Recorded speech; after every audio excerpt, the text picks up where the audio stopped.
What's up, everybody, and welcome to another episode of Team Chat Podcast, a video game show. I'm one of your hosts, Jerrett Wilson, joined across the table by my co-host, Rachel Mogan. Buongiorno. Buongiorno to you as well. How are you this fine morning? Doing much better now that I've realized that my car isn't broken. Now figured, the window you figured that out, like, literally right after we finished the episode. Because I asked you to go outside with yeah. me to see if you could like help shimmy it down. Because I was like, is it actually broken or is it just stuck? Yeah. Neither. The window lock was on.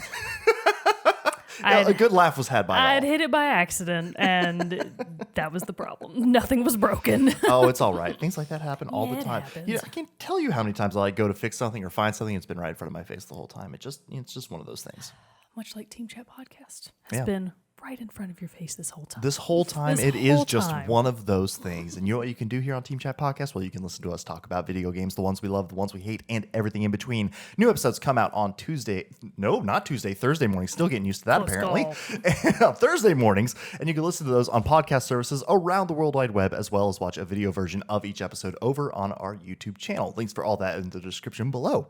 You can also find links to our social media on Facebook, Twitter, and Instagram. Join our Discord server. And also, if you'd like to help make the show bigger and better, you can head over to patreon.com/teamchatpodcast, just like Super Saiyan Ace, Elise F, Zach S, Mariah S, Susan M, James K, Ben W, Michael B, Andrew M, Michael S, and Brandon W have done. You can go over there and support the show for as little as $1 a month. And in return, we'll give you some cool perks and other little extra goodies along the way. But if you can't do that, no big deal at all.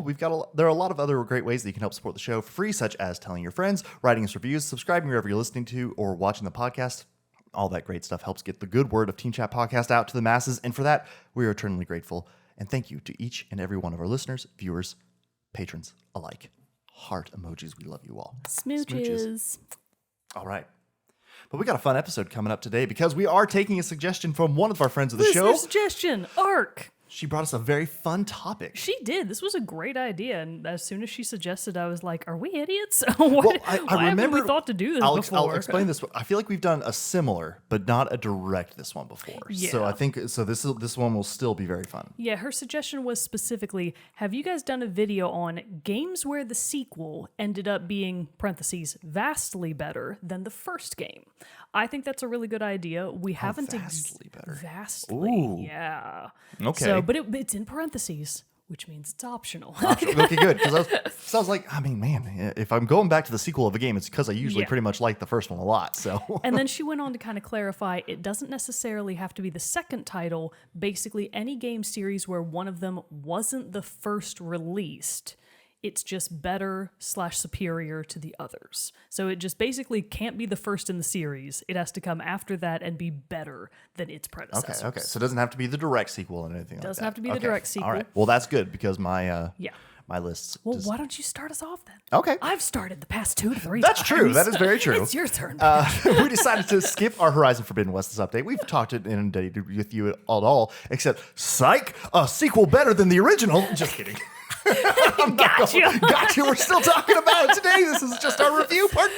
Oh my god, that would be so funny if we didn't even do the real. I can't decide if I think she would be a little mad or like, oh, they got me. I think they got the me. amount of memes and jokes that she posts to the Team Chat Discord, which are fantastic, and I loved every one of them. Yeah. I think that she would. I think she'd find it all in good fun. I feel like she would too. But then if we didn't follow it up with the real episode the next time, then she'd be pissed. Yeah, but no, we're just kidding. We're actually doing the real episode of the real topic that she provided. So the first one actually is one that the very first game, it is hard for me to say, I think, in this ranking for me, that there are ones that are vastly superior. It's usually for me, that they built so much upon the foundation of the first game and added new things in, and that's why it's like, this is a really great continuation of the story. But the first one, I kind of got to start with a simple one in the fact that Overcooked 2. Oh, good choice. Overcooked I 2. didn't even think about that. It was one that kind of hit me late, but I was like, Overcooked 2 is so much better than Overcooked selection. 1. So actually, I've only ever played Overcooked 2 briefly with you and Sam. I've played the first one both on my own, which is impossible. And why would you even try? Yeah, God.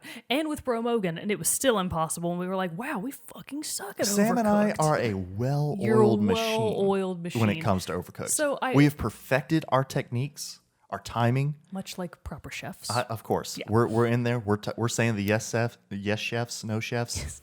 We're 86 on the fish chef, all that stuff. 86 the fish chef. Anyway, so what makes Overcooked 2 so much better than the first game? Well, just purely that it does build on some mechanics and make some things simpler and easier around the kitchen, and just add in more additions to the gameplay that make it more fun. For those of you who don't know what Overcooked is, it's a timed kitchen sim, basically. Like you're cooking, you're trying to prepare food for your patrons, following these different recipes. If you spend too much time on the recipes, they can run out of time, which makes you lose your streak. Which lowers the amount of points that you're trying to get, and there will be all these other catastrophes or things going on in the kitchen. Like in some levels, rats will come out and steal your ingredients away. There will be like rotating areas that you have to hit like switches and levers and stuff to get to be able to access certain ingredients or cooktops. It's just crazy fun. And then there's a whole other element of the more people in the kitchen, it makes it somewhat easier to actually produce a lot of food quickly. But in the end, you're also like, it adds another layer of chaos, and it's just crazy. 2 players, it's very fun. You start adding the 3 and the 4th, woo, you're in impossible. for a good time. Oh, a good time. I mean, okay. a good time, a good crazy time. Yes, you it and becomes. Sam enjoy that. Like, I find that level of stress so unpleasant. Like, Really? to a certain Like, extent, I'm like, okay, this is pretty fun. And then it gets to the crazy level, and I'm like, get me the hell out of here. I mean, this could also be because Sam and I are very obsessed with it, and we just are way too into and I mean, you're good at it. Like, you guys have gotten it down, and I just haven't really put the practice in, and I never will. But I just think that, so that's its core, and there are different worlds with different themed stages and different things that you could go through. You can unlock all these very cute and adorable chefs and everything like that. In fact, for one of my birthdays not too long ago, we actually had it as Overcooked themed and all this stuff, and everybody wore the chef hats and whatnot. Adorable. Very fun. But the thing about Overcooked 2 is it did just kind of, I don't like the story of Overcooked 2 as much, because it's, although, well, I do take that back, because it does have some very fun nods to pop culture, being that in the first Overcooked game, you're trying to save the world from this spaghetti monster that's trying to destroy a city. So you actually go back in time to quickly gain your cooking skills to be able to satiate this beast's appetite, as by the time he's actually here wreaking havoc. Very funny, dumb premise, but still, it's a delight. What's the this king's one, name? Just the Onion King. Just the Onion King. And then he has and his then dog Kevin. Kevin's just so all of the people in this world are either food themed or they're dopey little chefs with no legs. And then there's Kevin, a fully formed, normal looking bulldog, like a little French bulldog. And it's like, Kevin, the cutest. You really lucked out, buddy. You really got all the gains in this world. It's true. And when you complete a level on time and everything, he and the Onion King are dancing and they're happy. They're having a good time. It's great. So adorable. And then, but what's funny is the Onion King and Kevin will talk to each other, because Kevin's smart and knows what's going on. He still just talks and barks. Kevin's genius. He can fly helicopters and stuff like that to bring you ingredients. See, this game gets crazy. But they just added in little things. Like, I love that in Overcooked 2, it adds in the ability that you can actually throw ingredients to each other. Yeah. Which so that's is something a I've never... huge improvement. That's something Bro Mogan and I have never encountered before. Yeah. So I don't doubt that it makes it very, very different. It makes it more fun in that it can help you overcome some of the environmental obstacles. Being that you can, if a path is narrow and you can fall off, which knocks you out for a few seconds, and all this other stuff, you can instead throw the ingredients straight from where the crate that you pick them from into a pot or a pan or something like that. So you can really one person could be by the pots chopping stuff up. You're throwing them ingredients from across the room. So that's just adds in some fun new things. There were some different transport, they had these portal things that you could go through that you had to figure out the right combination. This one would go into the middle, but then you had to go into the portal on the left of that one to go to the right side of the map. So different little more things like that they added in. And then they've just expanded on it with, of course, the more chefs, which are more fun to choose. They actually had the Swedish chef from the Muppets. Incredible. Which, Sam has usurped Sam's usual cat chef that she uses, and now she's the Swedish chef. I mean, that's understandable. Does Swedish chef have human hands? Just not huge or anything, but just human hands. I mean, he just got his hands That and would stuff be like so that, doing his own funny. thing. But yeah, it's pretty good. But yeah, so it's just I just feel like they added the right amount of improvements and tweaks to the system that's already there, and the amount of different recipes and things that you can make. This one, they had you making fruit smoothies and all this other stuff. They had tons of seasonal events and DLC that you could add on to, which we of course bought and played through and all this other stuff, and just add some different things. Like I said, the story of Overcooked 2 isn't my favorite, because this one is it's the rising of the undead. So there's all these zombie toast walking. The unbred, thank you.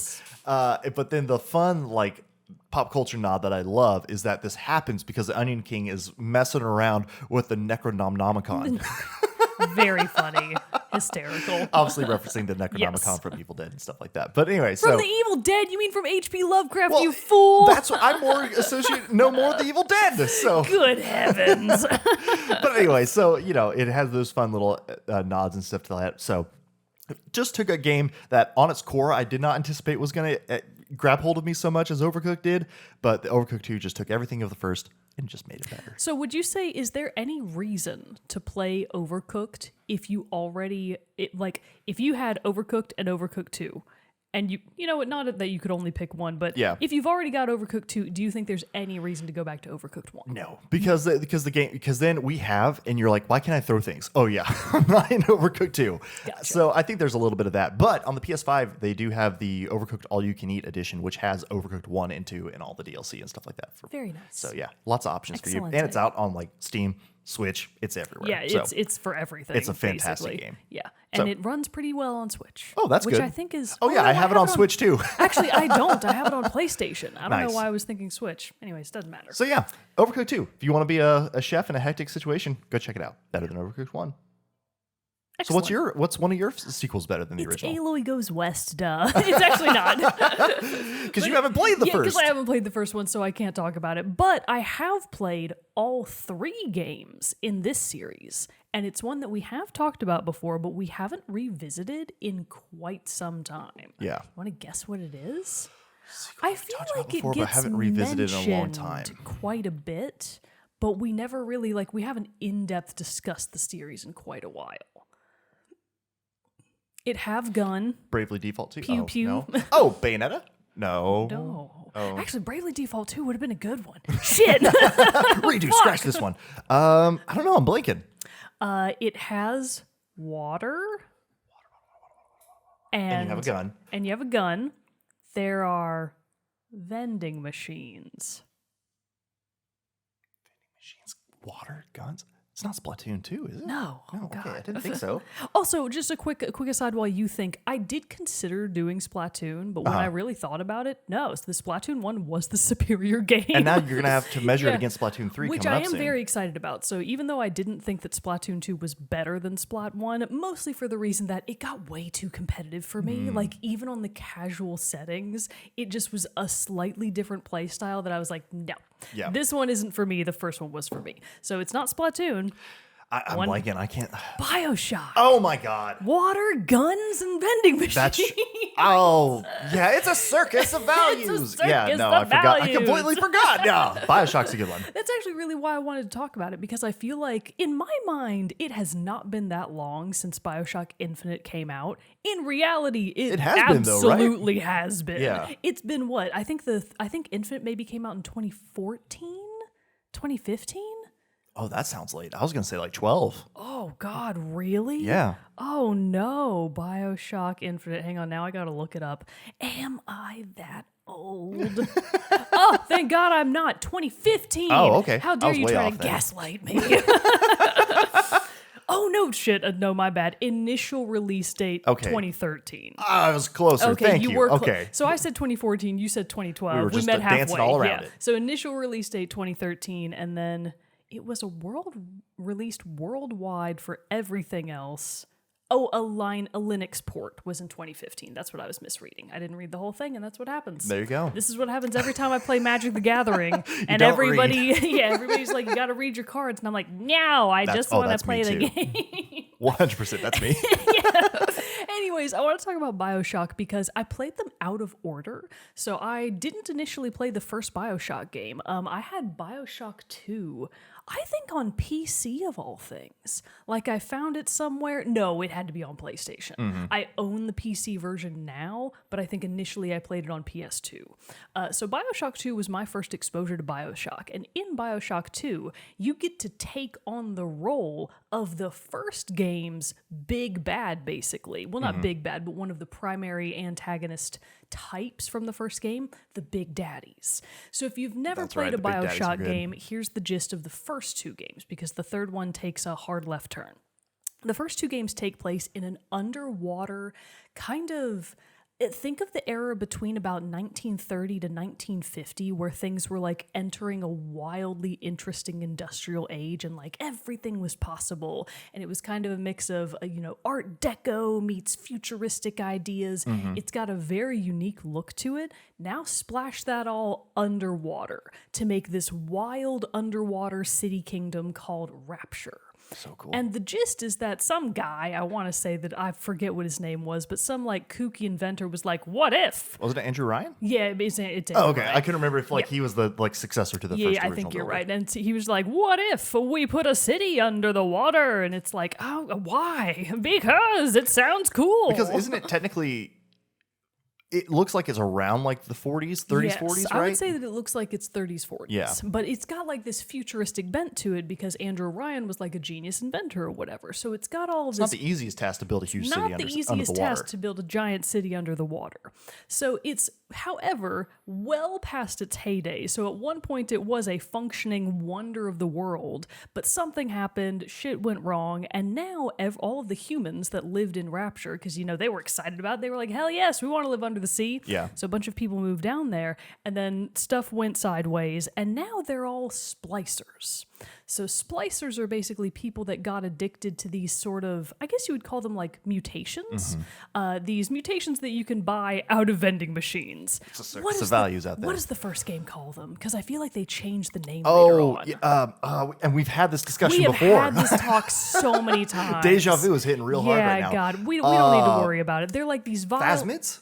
Phasmids. I think you're right. Yeah, you look it up. I got it. I got you. So anyways, in the first two games, you've got these vending machine powers, basically. They're just straight up superpowers. In the first and or second game, I think it might be the first game, one of the abilities has you shooting bees Plasmids. Plasmids. I was close. Phasmids are an insect. Yeah, plasmids. Well, whatever. Anyways, plasmids. And they basically just give your character all these kinds of crazy cool moves to fight all of the splicers who also have wild powers, and they're basically insane. Like, living underwater this long and being on these plasmids so long has made them all basically insane. So they're really creepy. The atmosphere is awesome, but I still think the second game is better because A, it's the one I played first, and B, when I went back and tried to play the first Rapture game, the first BioShock game, I did not like it. I remember it kind of took me a second to get into it as well. I found the overall experience to just be, not that it wasn't interesting, but it just didn't have as much impact. Sure. Like, everything kind of fell flat for me.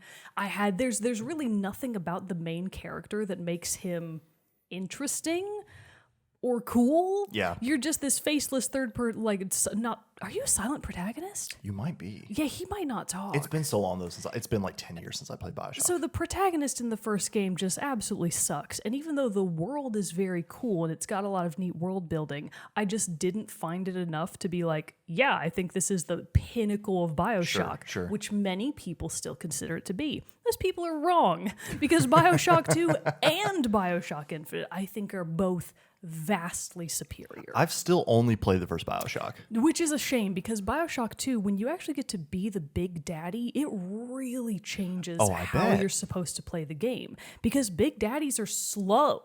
You're a big, slow dude with a drill arm. Are you kidding me? So That cool. rules. And you don't talk for a reason. You're like a horrible mishmash of who knows what they actually put in those suits to make the big daddies. So you're this kind of nightmare creature. But I think the premise of the second game is that you got injured or you maybe had a head injury and it kind of knocked you almost normal. Yeah. Because most of the big daddies are not exactly murderous fiends, but their whole role is to take care of in-game creatures called the Little Sisters, which are basically little, human girls that have gotten something's wrong with them. And now they're kind of sources of power. Right. So one of the sort of moral decisions that you can make throughout, I think, both games is whether or not you're going to save Little Sisters or kill them to absorb their power. I never killed a single Little Sister. Are you kidding me? That's crazy talk. But in the second game, you're a big daddy. That's your whole job. You got to protect the Little Sisters, and it rules. And then you get to fight the best villain in the game, the Big Sisters. Ooh. Yeah, so there's Little Sisters, Big Daddies, and then Big Sisters. That's awesome. And the whole Big Brothers, Big Sisters. God, Good program. You love to see it. yeah, everybody go donate. Go donate today to the Big Brothers Big Sisters of America program. So I think the second game just really doubled down on the atmosphere. It didn't lose anything. You know, you still have just as interesting of a story, a fascinating atmosphere, a great world that just looks better because it was a little bit later on in the series. And on top of that, I thought the gameplay was better. I thought being a Big Daddy was the best. I really liked it. And then after that, you've got BioShock Infinite, which takes the entire BioShock vibe and puts it in a city in the sky instead. Yeah. Like a floating paradise. Which looks really cool. It looks Again, so like haven't played, but just cool. all the like screenshots, trailers, whatever. It just looks like it's I still think very that cool. of the three, I feel like if you went back today and played BioShock Infinite, I think you would like it. Oh, I'm sure Yeah, I would. yeah. Like I'm sure I'd like two. It's Oh, just like, and I'm pretty sure I know I have two, and I'm pretty sure I've got BioShock 3 Infinite through PS Plus at some point. Oh, And yeah, then I'm it's definitely pretty been sure on I got the Rapture collection, like the remastered ones yeah. for PS4 that they did for all three of them. So I'm pretty sure I have them. Just again in the Infinite backlog. In the Infinite backlog, literally. So BioShock Infinite takes everything to the sky. It gives you a speaking first-person character. Don't remember what his name is. We'll call him Kyle. Booker. Yeah, Booker maybe DeWitt? it is. Yes, Booker DeWitt. Wow. And isn't How it- do you know that? I'm You a- didn't even I'm a- play the I'm a- game. Basically, Wikipedia is in here right now. It really is. Because isn't Troy Baker his voice? Oh, yes, I think that's correct. Good old Troy Baker. Anyway, so you're When playing he's as not this shelling guy. NFTs. Yeah, he did. He eventually backtracked eventually on backed that. off. Which good thing he did, because now have you seen all the articles about how NFTs are just like tanking? yeah. It's like good thing you didn't do that. I saw the one. Troy. I saw the one that was like the one for Jack Dorsey's, the Twitter founder's, his first tweet. Person bought it for like 29 million or something like that. And he tried to sell it. Got like $298 for it. That was like the top bid. Absolutely hysterical. Anyways, that's neither here nor there. The point is, BioShock Infinite takes all of the BioShock you know and love, puts it in a different setting, and gives you a couple of really interesting new characters to build a real story around. Yeah. I might even say Infinite is actually my favorite of the three now. Oh. Like going back and really examining the stories of both, I think Infinite had the best one. And I feel like you've talked about Infinite more throughout the history of the show. Like Yeah. I know we did the one that you talked about as a pair of siblings that are Yes. before? The don't remember their names, but they're twins. Yes. The DeLuke twins. That sounds familiar from what you've told I me. will look it up while you talk. Went on later to found Duluth Trading Company here, but yeah, I feel like you've talked about that one over the show more often than Yeah. two. Because I honestly forgot. Lutechis. Yes. Yes, I say Lutechi. I think some people say Lutess. I will say that over my cold dead body. Lutechi is way more fun. Anyways, the Lutechi twins, they are basically the genius scientists behind how this floating city in the sky works, and their whole story and what their deal is. And whenever they show up in game, you're like, oh, they're going to say something. They're going to be dropping truth bombs out here. I got to be ready for this.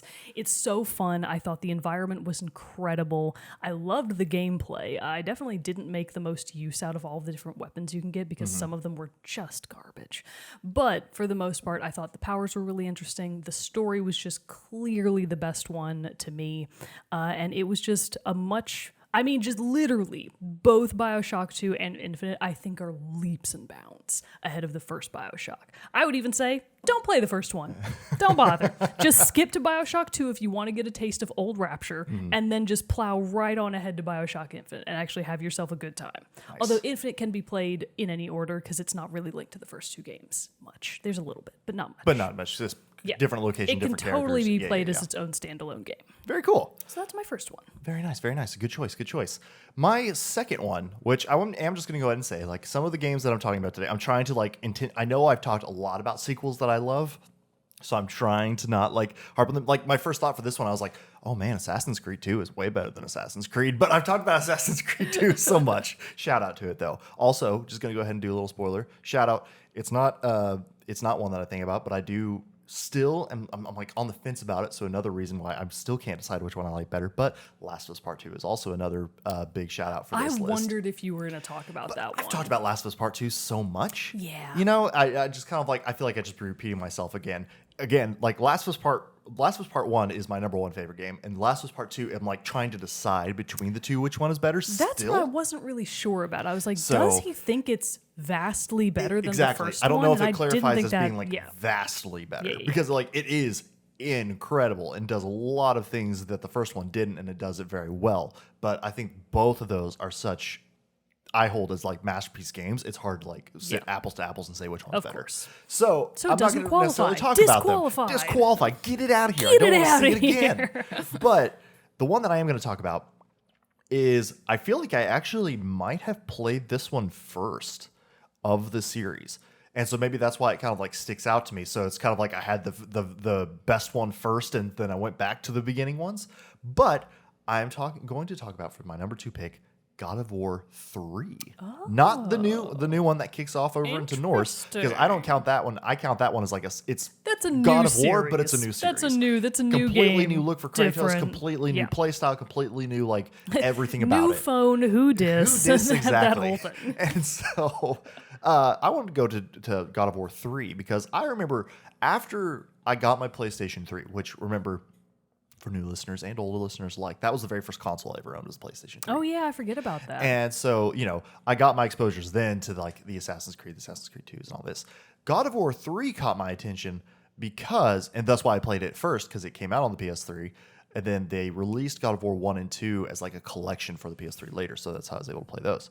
But God of War 3, I just remembered it being really a whole lot different than a lot of other stuff I'd played before. Like I'd played the side-scrolling, like slashy, hack 'em up games like that before, but I don't think I'd ever done one that was to the intensity of God of War 3. Yeah. And it's actually funny. We came up and talked about this, I feel like last week, maybe for like a hot second, and then I was talking about it with God Cody. of War 3? Because I was talking about it with Cody when we were playing. I thought I told you this last week. Oh, maybe not. But also, I tune you out so often. What game am I talking about right now? God of War 3. Yes! Jesus. Pop quiz, you Oh, passed. God. But just it's come up recently, and I just think back to it, and it's one of those things. It's been so long since I've actually played. I don't remember a ton of the story beats, and other than the fact that Kratos be mad. Kratos be He mad. be angry. I know, it starts off with this incredible, and that was one of the things about it. Like you've done all these.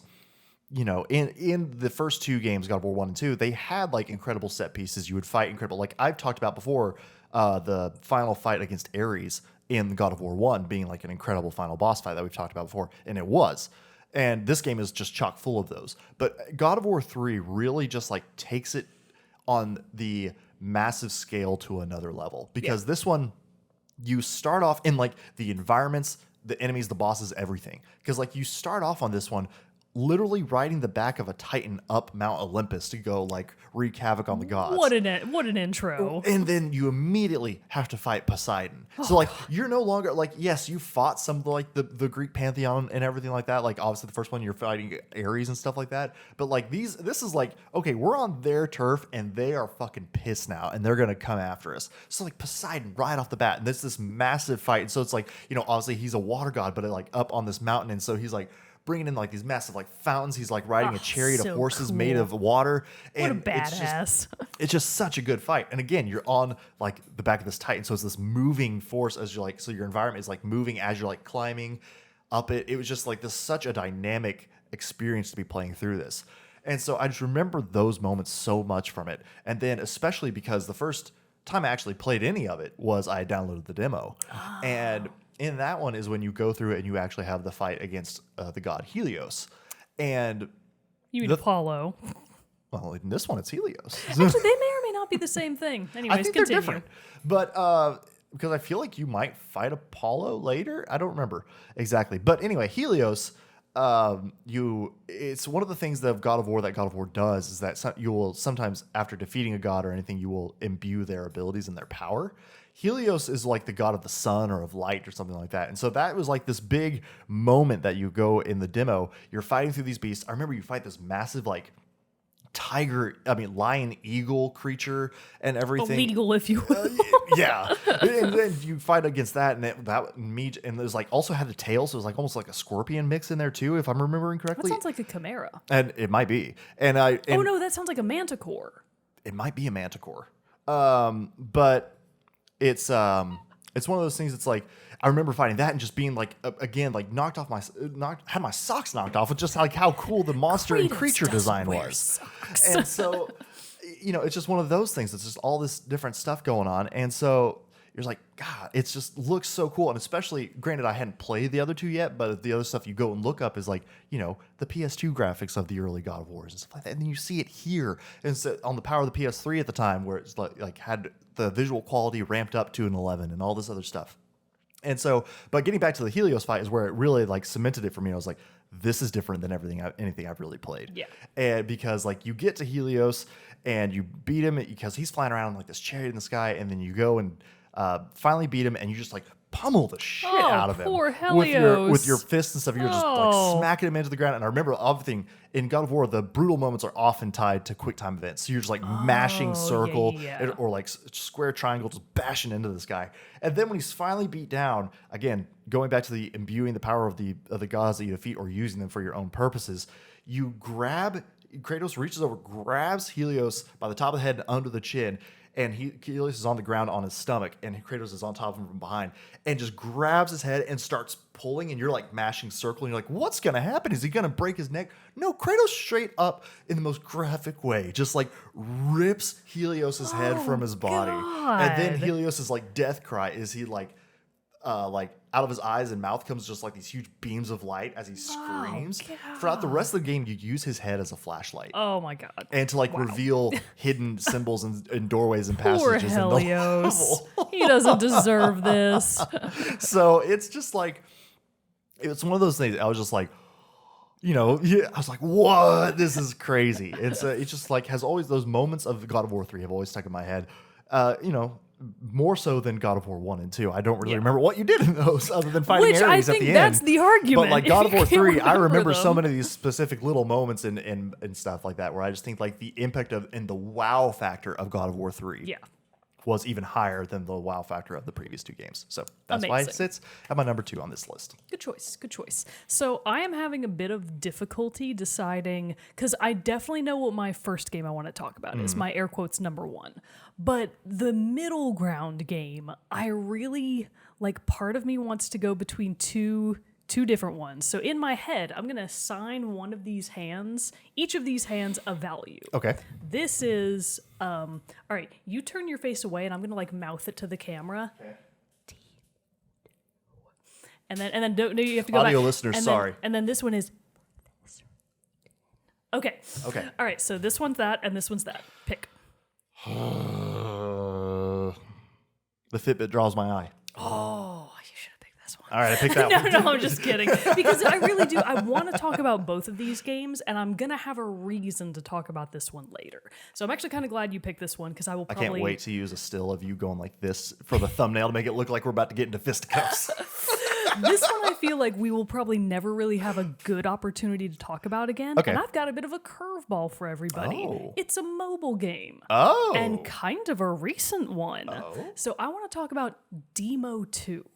I don't think I've ever mentioned it here. Yeah, I've never heard of this. I am pretty sure I've mentioned it on our Discord. Okay. Because I love Demo 2. Nice. So as we're doing this, I'm actually going to pull it up so that you can kind of just see what the game is like. Okay. Because it's, as far as mobile games go, it's so pretty. So first of all, it's by Rayark Games. Okay. Rayark Games has been behind basically all of my favorite mobile games. I very much thought about doing their other big title, Cetus 2, Cytus, and then the number 2, but I decided to go with Demo 2 for a couple of reasons. The biggest one being that compared to its first game, Demo, it's a vastly superior experience. Mm-hmm. It has to download an update. Oh. Anyways, so it meets the criteria of, do I think it's better than the first game? Yes. Do I think it's incredibly better than the first game? Also, yes.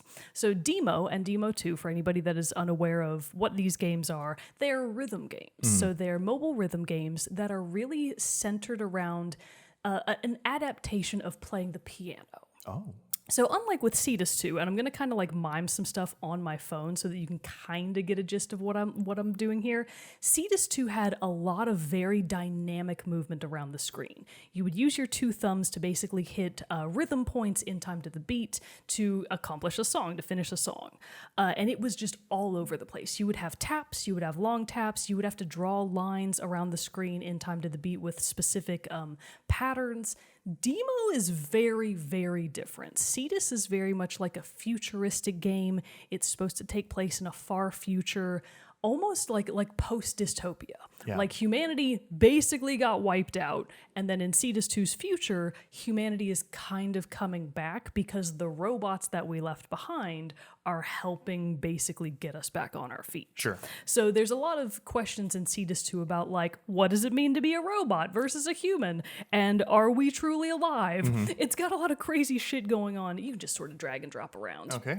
But Demo is much more of an emotional, impressionistic game, especially the first one. The first game is sort of centered around this young girl named Alice, and the start of the game sees her tumbling down into this almost dreamlike world is really, I think, the word I'm looking for. This dreamlike world of just sort of white space and grays and blacks and what's going on down there. And she meets this character called Demo. And Demo is this tall, skinny goo man. That's the I best just found way. you an event ticket. Oh, yay, thank you. That's the best way that I can describe. I need those. That's the best way that I can describe Demo because he's not a ghost. Like, he actually does have a physical form. You can touch him. You can't walk straight through him. And in Demo 2, it's even a thing where you can talk to other characters and there will be little announcements on the PA that'll be like, as a reminder, you cannot walk through Demo. Please don't try. It hurts his feelings.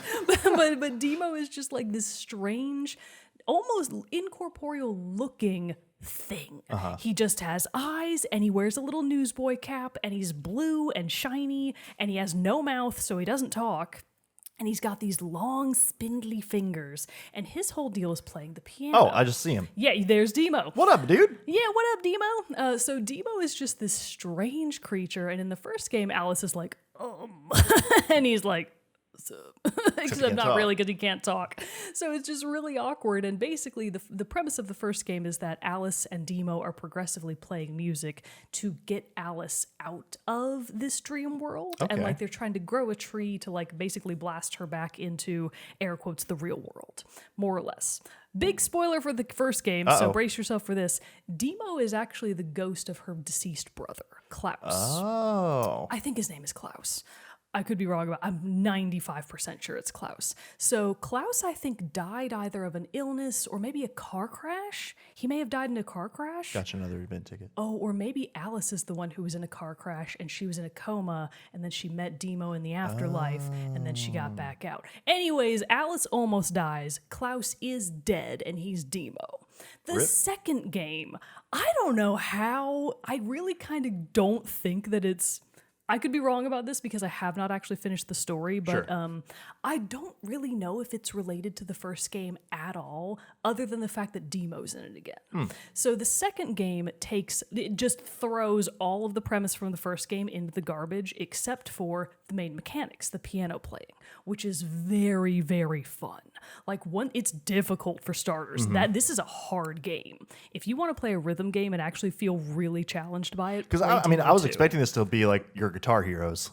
It's not like because you said like rhythm-based game. I'm expecting something bright colors, lots of flashy lights. So something that Jerrett is experiencing right now is that Demo 2 takes place in a pseudo, not abandoned because a bunch of people live in derelict. That's the word I'm looking for.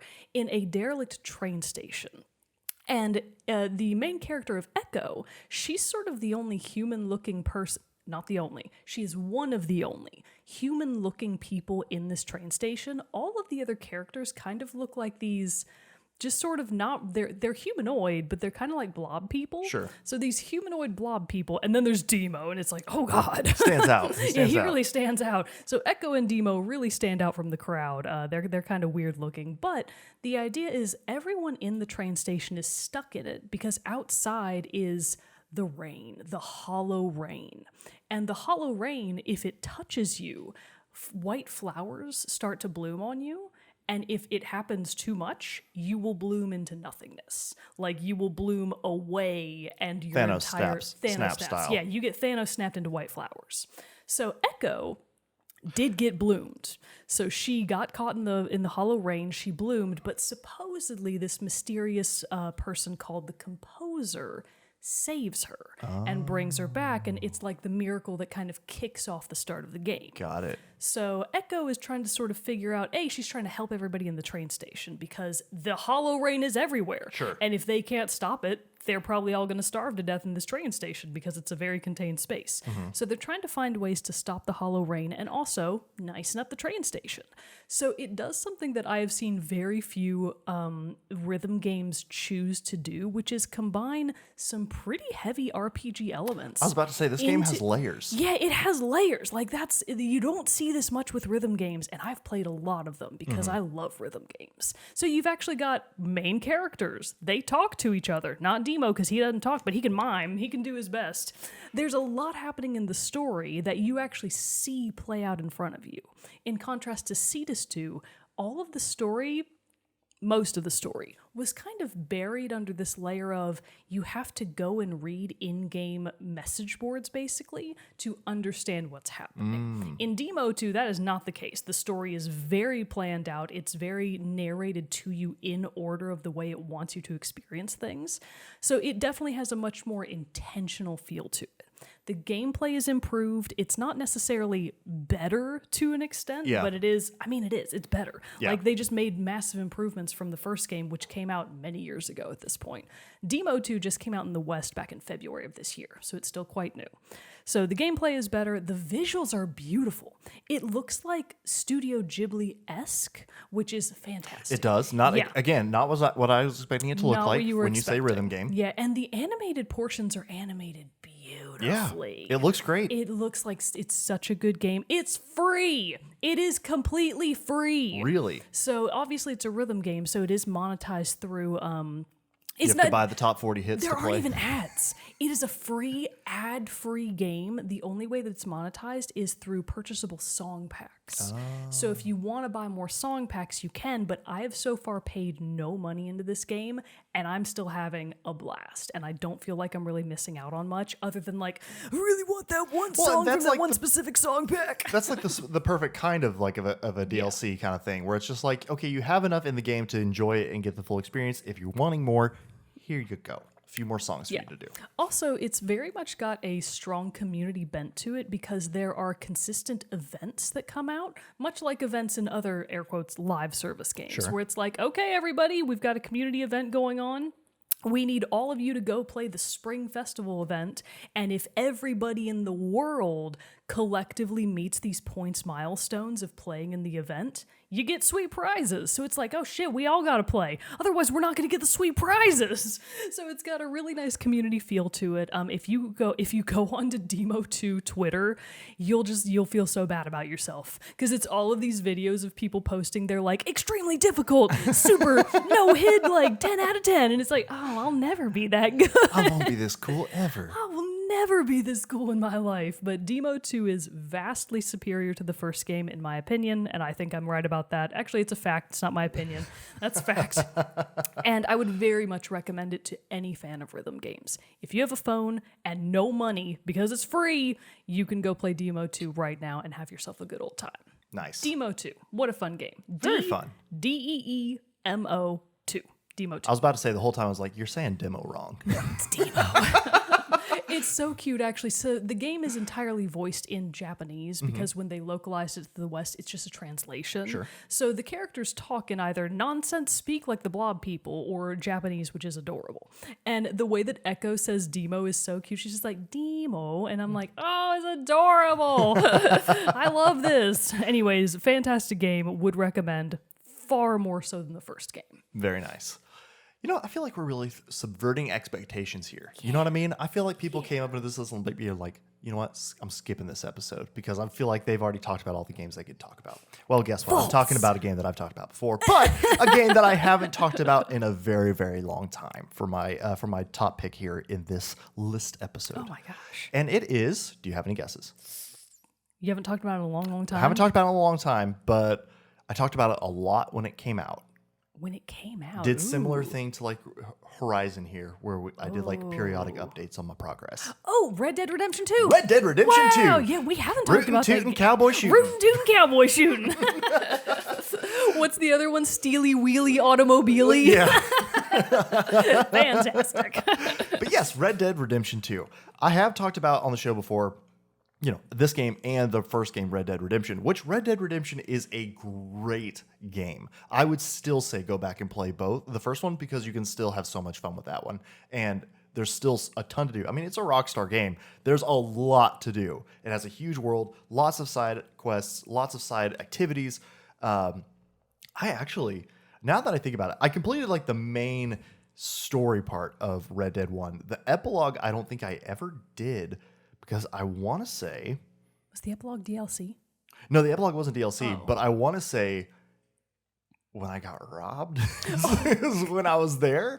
And so I think like they stole my PS3. Oh. Yeah, like real life robbed. Real robbed. Real life robbed. Jeez. And they stole my PS3, and I'm pretty sure like my save file and all that stuff was on it. So I never well, went back. that's a pretty good reason to have never I was like, played I don't the think I'll play this one epilogue. again. I can't remember. I feel like it was around the same time, so I feel like that's what happened. Oh, bummer. But Red Dead 1, which I've gone back and like messed around in Red Dead 1 and stuff and had a good time with it. But Red Dead 1, while I really liked, Red Dead 2, much to what we've talked about, the main theme of this one, just vastly built upon what it was. Yeah. Both in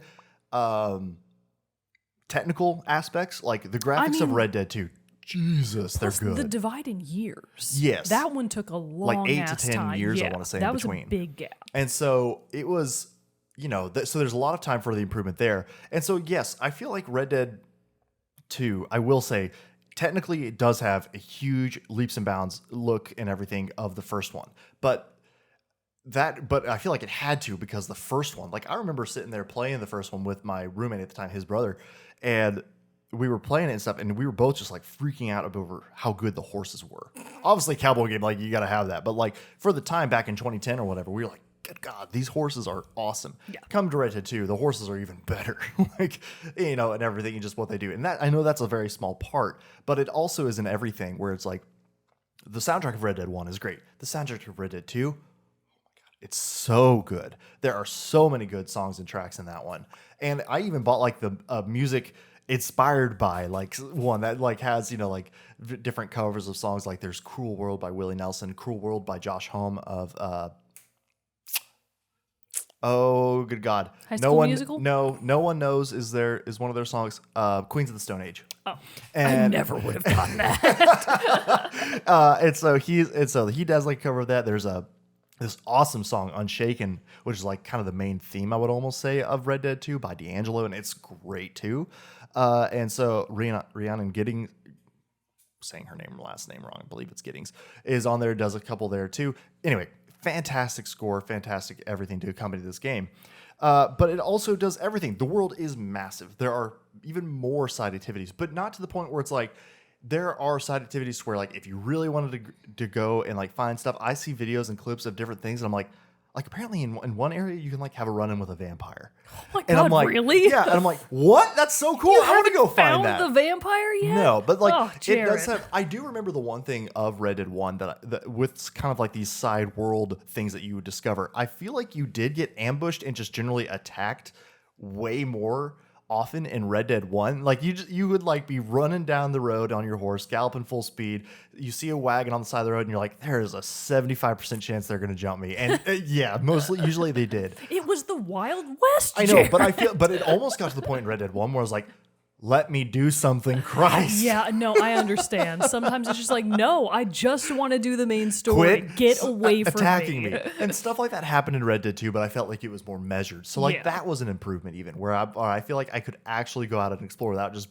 being immediately derailed. Yeah. It's kind of like how in Far Cry 3, like I felt like I would be like, whew, that was a really tough fight. Glad I got out of that one. Turn around and get immediately ambushed by a tiger. Just get shot right in the face. So it's like all that weird kind of stuff. But anyway, so I feel like they spaced out their world events better. One kind of thing that did honestly drive me mad in the first Red Dead is that a lot of it, you'd go do a main storyline or a main quest, something like that, and you'd have to travel from one place to another, and you would usually do it with companions of some kind, like either a posse of other cowboys to go take on a rival gang, or just another traveling companion that you had with you at the time. But obviously, they're trying to simulate that you're riding on horses and all that stuff. So it wasn't just like the conversations that you'd have while you were riding would be just these normal, like in normal tones, like what we're talking about now. You're on a horse, so you're there like yelling over the horses. So it sounds like 75% of the conversations you have in this game are being like, where are we going to? We're going to get down to this big pass just over this gorge, and then we'll be there. Why are we going after these outlaws? Well, they stole my bank and killed my baby brother back in 1872. Now I'm going crazy after him. And just like this like yell cadence to everything. And I'm just like, oh, stop. That sounds horrible. Oh my God. And there was part of that in Red Dead 2. Sure, because you're still on horses and you still got to listen to Dutch yell about his plan and going to Tahiti and all this other fun stuff like he wants to do. But I just feel like it was more, again, measured and leveled out across the board. They finessed it. Exactly. They figured finessed out it a how little to bit. finesse it. And just too, like, it was one of the things like Red Dead also required like a 3-hour tutorial to like get my through all God. like played out throughout the game. But Jesus. I remember like the different things, like the hunting felt way more advanced and everything, almost to the point where I didn't really dabble in it. I will say like there were some instances where I felt like, okay, you took it too far. But I know you had to hunt to get like be able to craft some various things, but I'm not out there. I wasn't out there going for like the legendary beasts and stuff like that, because that like I did a few, but not like every single one. Yeah. So I just love that it did all these different, that it just expanded on all these side areas, put it in a bigger world, put it in a much more beautiful world. Like, I mean, legit, Red Dead 2 is just, I mean, I think Horizon Forbidden West is beautiful game and all that stuff. Last of Us Part 2 is also beautifully animated for their realism. Yeah. But like Red Dead 2, good God, it's crazy. So they just refined everything. Refined it out really well. But what I do like, and why I think that I do like Red Dead 2 over Red Dead 1, while I love the story of John Marston in Red Dead 1, I kind of like that Red Dead 2 was the prequel. Yeah. And I loved that we ran into these, people like you're hunting, like one of the first people you like are hunting down is John Marston, because you're like turning against your old gang because you're trying to get out of that life, and you're helping the government, and the government's kind of like blackmailing you into helping them and all that stuff, track them down. So like you're hunting down your old gang members, like Bill Williamson is one of the first ones that you have to go through in Red Dead 1. Well, it's really cool to then have Red Dead 2 where you're alongside this character, and you're not John Marston in Red Dead 2, you're Arthur Morgan. And so you're playing along John Marston, you're playing along Bill Williamson, and it's just crazy. And it's all about like how the whole gang like dissolves and falls apart basically over time.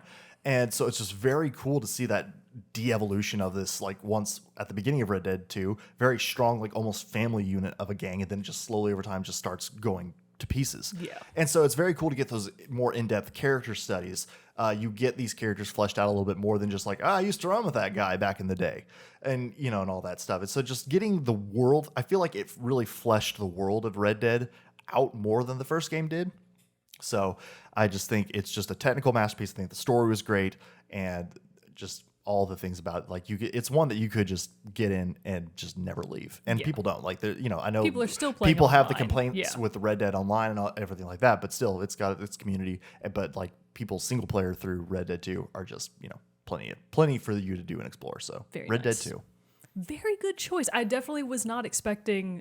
I felt like maybe you were going to talk about God of War, but for other reasons. Right. That one I was not expecting. Well, there you got go. me. You Just full of blindsided me. surprises. Well, which game tops out your list? It's no surprise. I don't know. I'm still going blank on So, your choices. As soon as I say it, you're going to be like, oh, that makes duh. perfect sense. It's Portal 2. Oh, makes perfect Yes. sense. So I'm not going to harp on this too much because I've talked about Portal 2 ad nauseum.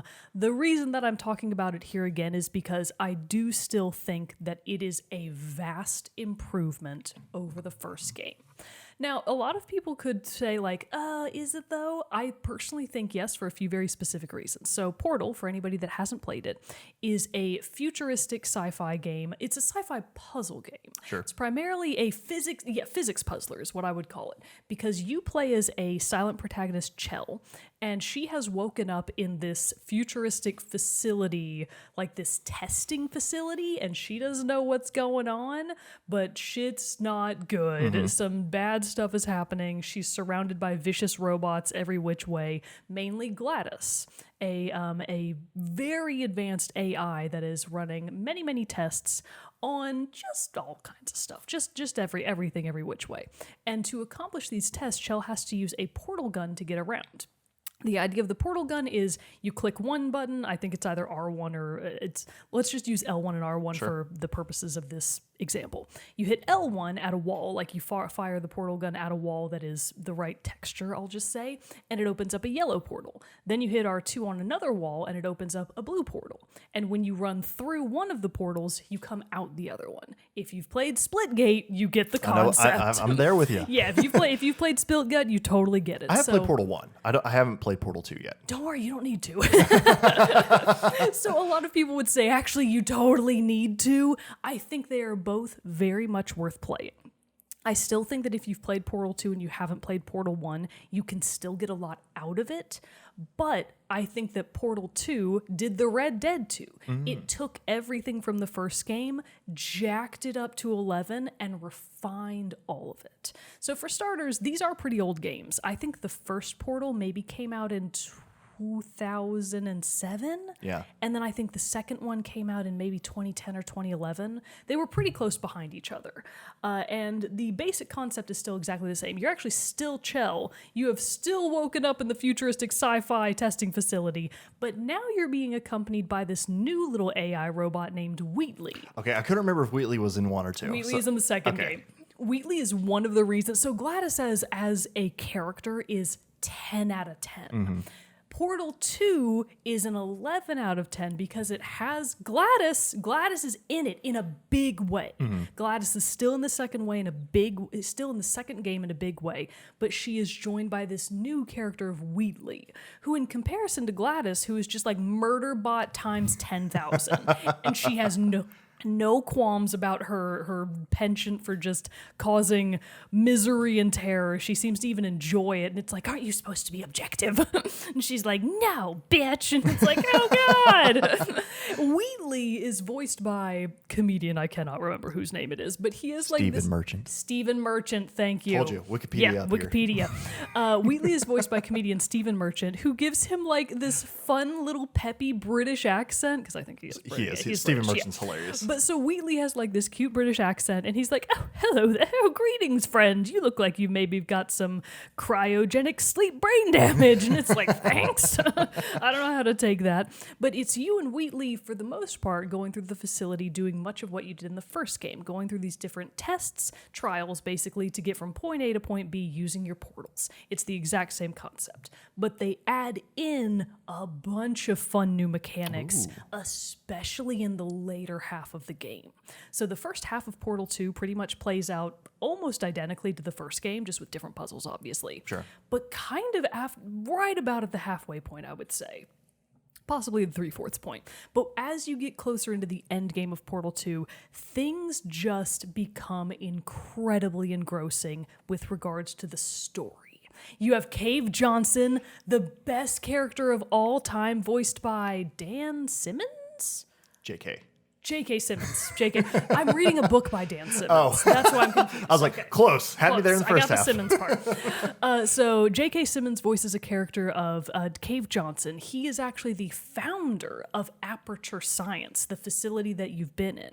And you come across all of these recordings that he left behind at the testing facility, because eventually you fall basically from the new fancy facility into old Aperture. Oh, and so portaled a little too far. Well, yeah, you went a little too far, but everything suddenly has this like astro adventurous 1950s feel, because it's modeled after, okay, well, what if they got crazy technology kind of right when people were just starting to go to space? Ooh. So that's the vibe. It's like it's old, but it's way, way advanced. So you're hearing about all of the history that sort of led to Aperture Science in the first place, and it just doubles down on all of the story beats that you got in the first game, vastly expands on them, and then adds all of these fun new mechanics in on top of that.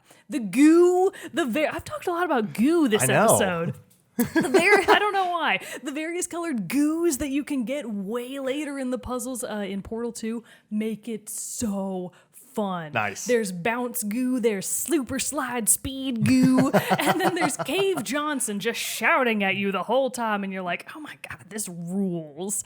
So the story is incredible. I think all of the characters are even better than they were before, and the gameplay is even better than it was before. Yeah. I think that there's no reason not to say that Portal 2 is the better experience. So even if you haven't played Portal 1, I think you should still play Portal 2. I think you'll be able to, through context clues, put it all together. Sure. But if you can play both of them, I still think you're going to have more fun with Portal 2 overall. Very nice. So that's my number one, and I'm not sorry about it. It's the superior game. Sounds like a great one, so no need to be sorry about it. No need to be sorry. Didn't Zach way back when talk about Cave Johnson? Yeah, he did. Like it's I something think it like was one of our first character episodes. yeah, like character reveal or like favorite Yeah. like side character, something like that. Oh yeah, and he talked about Cave Johnson. So if we can find that episode, you should go back and listen to it Yeah. because that was some fun stuff. It was some fun stuff. But yeah, that wraps up our list of some sequels that are better than the original. I realized before we started recording this, I forgot to ask, but do we have a moment with Mogan? Yes. Oh Then God. let's do that before we have Okay, before we stall, Jerrett. before we get to the wrap up this episode. Let's get a little bit of news and what's coming out soon in our moment with Mogan. Okay, so As the list pulls up, this episode's release date will be April 21st. It will be. It'll that's be a the 21st. good question. It'll be the 21st because I know when payday is for me. Anyways, so out as of this week. I hope so nobody we forgets that this have- episode comes out after celebrating all day the day before. What? It's 420 the day before. Oh. Hopefully nobody Oh forgets. my God. Okay. Whatever, drug addict. Shame on you. Anyways.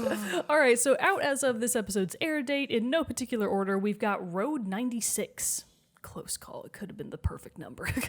And we've got Road 96 for PS5, Xbox Series X and S, PS4, and Xbox One. Star Wars The Force Unleashed is getting its much anticipated Switch remaster. I really think it's a remaster, right? Remaster report? Something. Yeah, remaster port. So Star Wars The Force Unleashed is out now for the Switch. Teardown for PC is out now. Zombie Army 4 Dead War is out for the Switch on April 26th, a little bit later this month. The Stanley Parable Ultra Deluxe. Ark is actually really excited about this one in particular. That's out for all next-gen and current-gen consoles, including Switch and PC. Because hasn't that been out? Stanley Parable or something? Principle? Sorry.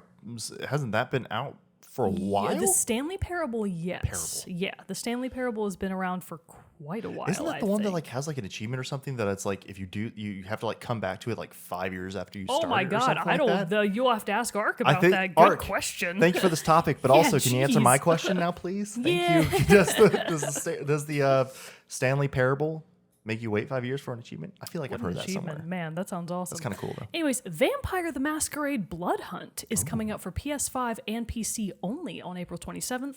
Bug Snacks is getting Xbox Series X and S, Xbox One, and Switch ports on April 28th. That's cool. Man, That's exciting. Bug Snacks, you need to get Bug Snacks for I Switch. know. It sounds like a fun It's game. I so probably fun. will. You would love Bug Snacks. Dwarf Romantic.